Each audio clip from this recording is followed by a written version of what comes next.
Bonjour, aujourd'hui on va répondre à une question qui me revient souvent et qui est mine de rien très importante. Si. La question c'est la suivante, quelle est la différence entre R et RStudio? En fait c'est pas du tout la même chose, c'est deux programmes différents, et pour commencer je vais d'abord vous expliquer ce qu'est R. Et pour vous présenter R, je suis désolé, mais je dois d'abord vous parler un petit peu des différents types de langages de programmation. Qu'est-ce qui se passe quand on écrit un programme? Eh bien, on écrit ce programme dans un fichier de texte qui va par exemple terminer en .cpp si c'est du C++, qui va terminer en .py si c'est du Python, etc. Dans les langages classiques, par exemple le C++, vous écrivez votre programme dans un fichier texte en .cpp, et puis vous donnez votre fichier texte ou vos fichiers texte qui contiennent le programme à un autre programme qu'on appelle un compilateur.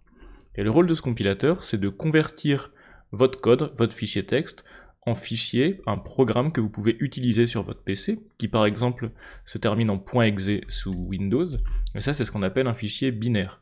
Et ensuite vous allez exécuter ce fichier binaire pour faire les opérations qui vont bien. R c'est un petit peu différent, R et Python par exemple ce sont deux langages qui fonctionnent un petit peu différemment, ce sont des langages interprétés. Ce qui se passe, c'est que vous écrivez votre code, tout pareil, mais ensuite vous donnez votre code à manger à ce qu'on appelle un interpréteur.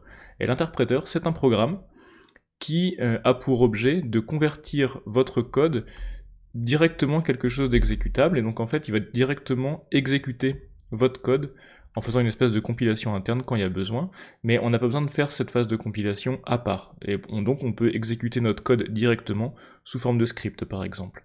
Donc deux processus différents, d'un côté les langages compilés, où on a l'écriture du code, la compilation et l'exécution du binaire qui sont séparés, et puis de l'autre côté, les codes interprétés, où l'écriture du code du script, et puis son exécution se font de manière à peu près simultanée, en passant par le biais d'un interpréteur, qui est lui-même un autre programme. Donc on a vu que R c'était un langage interprété, et donc pour exécuter le code R qu'on a écrit, on doit utiliser l'interpréteur. Pour ça on a deux façons de le faire. On peut le faire soit en mode interactif, en utilisant directement l'interpréteur en ligne de commande, en fait, on utilise R directement dans la console, ou on peut l'appeler comme un programme, comme un script, en utilisant RScript, et là on est en mode ligne de commande, un petit peu différent, donc mode interactif ou mode ligne de commande, et je vais vous illustrer tout de suite ce que j'entends par là. Donc la première façon de faire, c'est d'utiliser l'interpréteur R directement, et pour ça je vais vous montrer. Donc là moi j'ai ouvert une invite de commande, donc sur mon Windows à moi j'ai installé Bash, donc j'ai installé un système Linux, donc je peux utiliser Linux sur mon ordinateur, mais ça marcherait pareil avec l'invite de commande de Windows. Donc quand je suis dans mon bash, si je tape R ici, hop, je vais lancer l'interpréteur R, donc on voit que je suis en R version 3.6.3, il faudrait que je mette à jour d'ailleurs là-dessus. Et puis là-dessus je peux commencer à faire des choses, par exemple, comme c'est une grosse calculette, en gros si je lui dis 3 plus 6, il va bien me calculer 9. Si je lui dis A égale 3, et puis B égale 6, et que je lui demande de me faire A plus B, il va bien me calculer que ça fait 9. Donc ça c'est une des façons. La deuxième façon, donc là je vais quitter R, je vais quitter l'interpréteur R, et je vais nettoyer l'espace. La deuxième façon, c'est d'écrire un script, un programme dans un fichier texte, et puis de demander à RScript d'exécuter ce programme. Donc par exemple ici, c'est mon dossier de travail, donc avec un PowerPoint dedans. Je vais créer un fichier texte, voilà, que je vais appeler par exemple patate. Comme ça on sait. Maintenant je vais éditer ce fichier texte ici, et dedans je vais lui dire, donc j'écris du code R, donc je lui dis que A ça vaut 3, et je lui dis que B ça vaut, je sais pas, on va dire 10, et ensuite je vais lui demander de m'afficher, avec la commande cat, de m'afficher A plus B égale, et puis la valeur de A plus B, et puis en fait ensuite de mettre un retour chariot. Donc si vous comprenez pas, c'est pas très grave, en fait ce qu'on fait ici, on dit que la valeur A, la variable A vaut 3, la valeur B vaut 10, et puis on va lui demander ici d'afficher A plus B égale, plus la somme de A plus B, et puis enfin de terminer la ligne. Donc je sauvegarde mon fichier texte.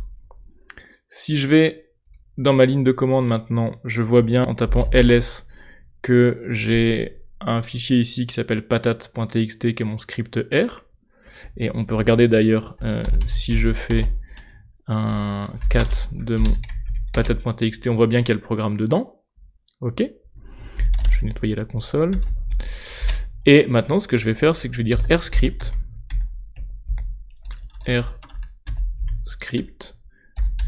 En fait, je vais dire à l'interpréteur R d'exécuter le script qui se trouve dans le fichier patate.txt. Voilà, et donc il m'affiche bien A plus B égale 13. Donc ça, c'est les deux façons d'utiliser R tout seul, et on voit que c'est pas très convivial, parce que soit on doit écrire tout le programme, l'exécuter, et puis pour voir où on s'est trompé, c'est pas super facile, ou alors on doit tout taper en allant dans l'interpréteur directement, et on voit que tout de suite, dès qu'on veut faire des scripts un petit peu compliqués, c'est pas super simple. Et donc, comme R tout seul, il est pas très facile à prendre en main, on va utiliser ce qu'on appelle des IDE, donc c'est des environnements de travail qui permettent d'utiliser R, et RStudio est un de ces IDE. Et donc c'est là qu'intervient RStudio, parce que RStudio, ce qu'il permet de faire, bêtement, c'est d'utiliser R de façon beaucoup plus simple, beaucoup plus conviviale, en regroupant plein de fonctions hyper pratiques tout autour de R. Donc on voit en fait que ici, on a l'interpréteur, là-dedans on voit que c'est la même chose que tout à l'heure, on a bien la version, etc. Et donc ça, c'est vraiment la même chose, c'est vraiment l'interpréteur que vous avez installé. Donc vous installez R, ensuite vous installez RStudio, et puis RStudio va utiliser l'interpréteur R que vous avez installé. Et il affiche ici, donc on peut faire, comme tout à l'heure, des calculs directement en interpréteur comme on faisait tout à l'heure, mais on peut aussi faire quelque chose de rigolo, c'est qu'on peut créer nos scripts ici, et par exemple, si j'écris 3 plus 10 ici, et que je vais effectuer ce calcul, j'ai juste à cliquer sur le bouton Run ici, ou alors de faire CTRL-Entrée, et puis RStudio tout seul va passer cette ligne-ci à l'interpréteur R pour que R exécute cette ligne. Donc on peut taper tout notre code, et il y a des choses qui sont bien pratiques, par exemple si je tape A égale 8, que j'exécute cette ligne, on voit que ça l'a transmis à l'interpréteur qui l'a exécuté, mais on voit aussi que la valeur elle est apparue ici, parce qu'en fait, l'IDE, il permet de voir quelles variables sont utilisées dans R. Et ça c'est bien pratique, par exemple, si vous utilisez des jeux de données complexes, par exemple, dans R, normalement, dans l'interpréteur, vous êtes obligé de les voir là-dedans. Alors je vais me décaler juste de l'autre côté. Vous êtes obligé de les voir ici. C'est quand même pas très pratique. Alors que dans RStudio, si vous cliquez ici, ça vous ouvre une petite fenêtre, et vous pouvez voir vos données, et vous pouvez même les trier par espèce, si vous voulez, comme vous voulez en fait. Vous pouvez vraiment voir ce que vous avez comme données. Ce qui est parfois très très pratique.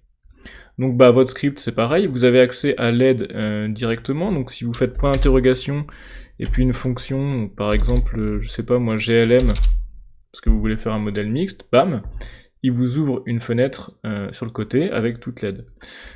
Donc voilà, et il y a vraiment toute une foule d'outils qui sont très agréables ici pour importer des jeux de données, vous avez plein d'utilitaires, vous pouvez créer des documents R Markdown par exemple, donc vraiment hyper pratique, et en fait on voit bien que RStudio c'est complètement différent de R. RStudio R c'est vraiment juste l'interpréteur qui permet d'exécuter du code R, et puis RStudio c'est un logiciel qu'on utilise en plus de R, qui permet de travailler sur R de façon beaucoup plus facile et qui regroupe tout un tas de fonctionnalités.